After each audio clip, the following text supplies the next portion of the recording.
Hello, I was working on my Kenmore Model 90 dryer and the motor started squealing. This is the old motor. I took it out, I put in some motor oil here and here, and that was good for about 3 weeks. And then it started squealing again, so I figured I need to get a new motor. The new motor is here. The old motor part is 3395654. The new motor part is 279787. If you go on YouTube and put in 279787, you'll see a bunch of YouTubes about how to take the dryer apart and put it back together. What's missing is the wiring. The wiring on the old motor is different than on the new motor. This is the bracket that was in the washing machine, in the dryer. It comes out easily. The tricky part is this is called a belt switch. The belt switch, and this connects to the belt, turns off the motor in case the belt breaks. So the instructions that I had didn't make sense to me. It is actually pretty easy to rewire the new motor and the old motor. So here's what happens. You take off this wire, it goes to the belt switch. It's on the other end. I can't see the wire. All right. And then you take off this wire, and now what happens is the whole motor lifts out. So old motor goes.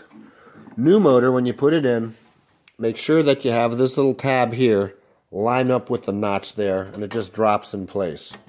I'm not going to reassemble everything. I just want you to be able to see how to basically get this. So I have this is going to the belt switch. I pull the black wire off.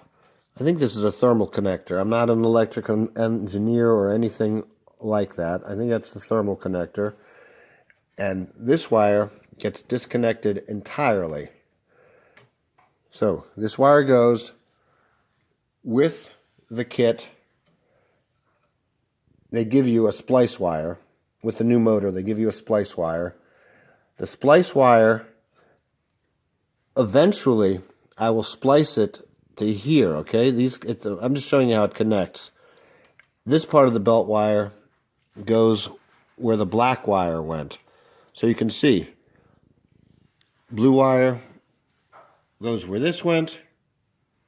This blue wire is replaced, and what we have is a complete circuit. In a little bit, I will cut off this female end. I'll strip off the wire so it looks like this, and I will join them together with a wire nut, which I have right here.